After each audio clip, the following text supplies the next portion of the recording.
शारदा की शादी रामपुर में रहने वाले सुधीर से होती है। सुधीर की माँ को पोते की बड़ी लालसा होती है। शारदा की लगातार 5 बेटियां होती हैं, तो सुधीर और उसकी माँ शारदा को घर से निकाल देते हैं। शारदा का पति सुधीर गुस्से में बोला, अरे तू और क्या देगी इस घर को? 5 लड़कियां पैदा कर दी तूने, एक बेटा तक नहीं हुआ तुझसे। हमारा खानदान कैसे चलेगा बहू? हर बार लड़की, अब और नहीं सह सकते। शारदा फटी साड़ी में सिर झुकाए खड़ी रहती है। जा, निकल जा इस घर से, और हाँ, अपने सामान के साथ अपनी बेटियों को भी ले जा। जब 5वीं बार बेटी का ही समाचार मिलता है तो घर का दरवाजा उसके लिए बंद हो जाता है। पानी बरस रहा होता है।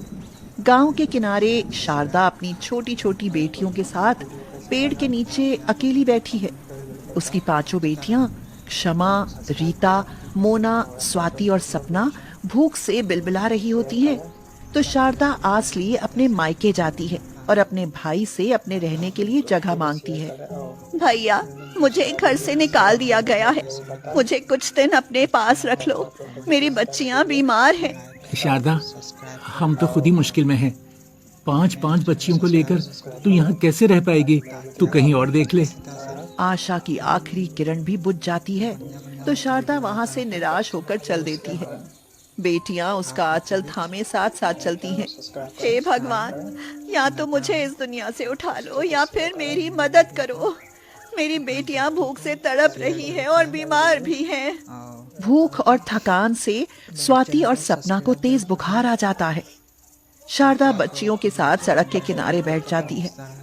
एक कोने में कबाड़ का एक बड़ा ढेर जमा होता है, जिसके पास एक अधेड़ उम्र का आदमी बैठा होता है, जो शारदा को देखकर तरस खाता है और पूछता है, ओ बहन, बहुत परेशान लगती हो, काम चाहिए क्या? जी, कुछ भी काम बताइए, सब कर लूंगी, बस दवा और खाना लेना है।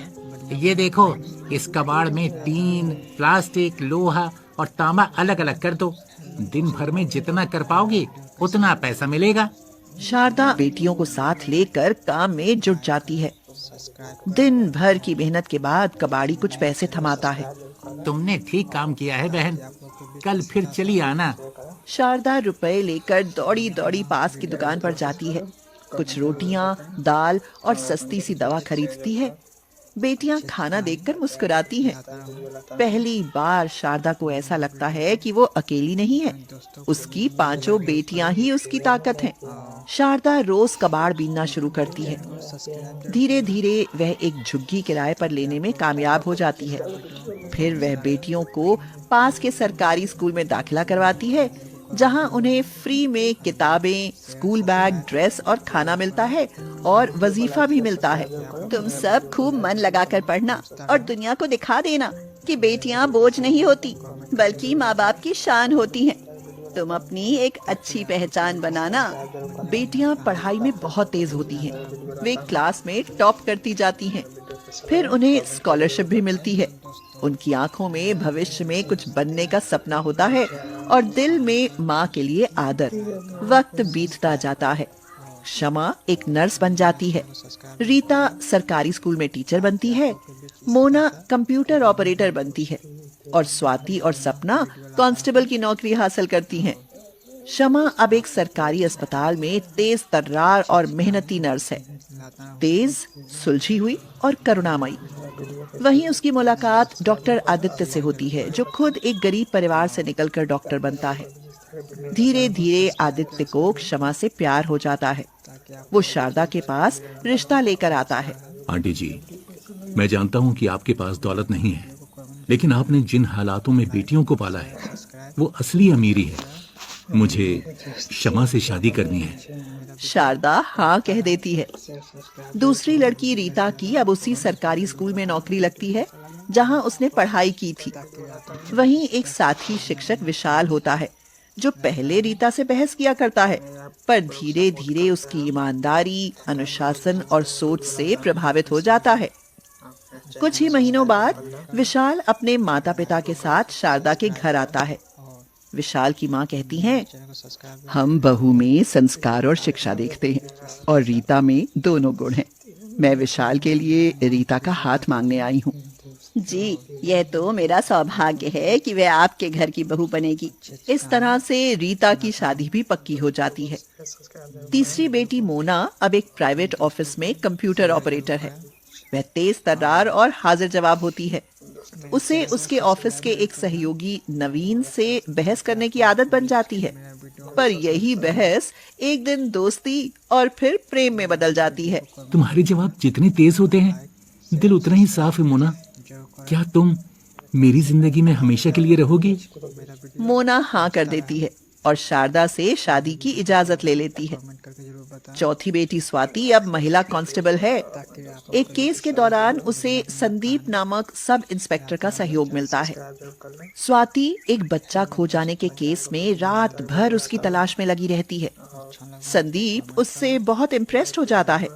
शादी के लिए वह ऐसी ही लड़की के बारे में सोचता है। स्वाति, तुम सिर्फ कानूनी नहीं, मानवता भी निभाती हो। क्या तुम मेरे साथ इस जिम्मेदारी की ड्यूटी हमेशा के लिए निभाओगी? स्वाति मुस्कुराकर हामी भर देती है और शारदा को बता देती है। पांचवी बेटी सपना सबसे छोटी होती है, लेकिन वह सबसे निडर और तेज भी होती है। वह कांस्टेबल बनते ही महिला अपराध शाखा में नियुक्त हो जाती है।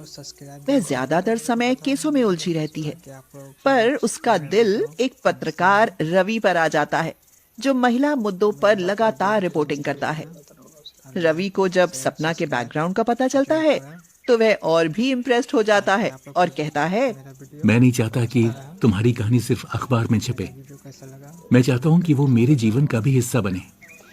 क्या तुम मुझसे शादी करोगी? हाँ कर लूंगी। तो फिर कल मम्मी से बात करना, वो सबसे सख्त इंटरव्यू लेती हैं। रवि शारदा से मिलता है और बेहद आदर से कहता है, आंटी, मैं आपके संघर्ष का गवाह नहीं रहा, लेकिन अब मैं उसका हिस्सा बनना चाहता हूँ। मैं सपना से शादी करना चाहता हूँ। शारदा तो यह सुनकर खुशी से फूली नहीं समाती। सबकी शादियां तय हो जाती हैं, पर शारदा शर्त रख देती है कि सभी बेटियों की शादी एक ही दिन होगी और एक ही दिन विदाई होगी। सब लोग खुशी खुशी यह शर्त मंजूर कर लेते हैं।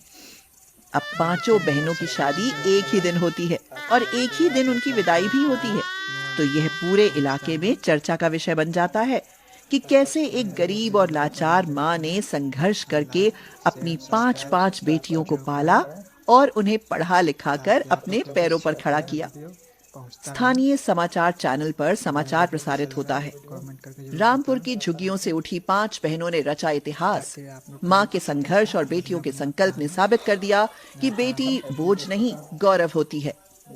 उधर शारदा को बेटियों सहित घर से निकालने वाला सुधीर भी उन 5 बेटियों को उनकी मां शारदा के साथ टीवी पर जब देखता है, तो वह बहुत पछताता है।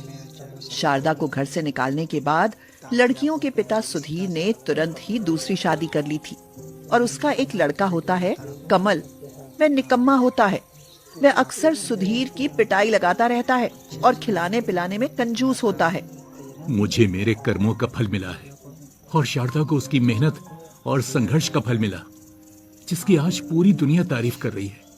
और आज मेरा लड़का मेरी हड्डियां तोड़ रहा है। उधर लड़कियां अपनी मां शारदा को टीवी पर सम्मान दिला रही हैं। सचमुच आज मुझे एहसास हो गया कि लड़कियां बोझ नहीं होती। लड़कियां शादी के बाद अपनी मां शारदा को काम नहीं करने देती। वे अपने साथ ही शारदा को रखती हैं। अब शारदा 5 लड़कियों के घर बारी बारी से जाती है और सबके साथ मिलकर अपनी जिंदगी खुशी खुशी बिताती है।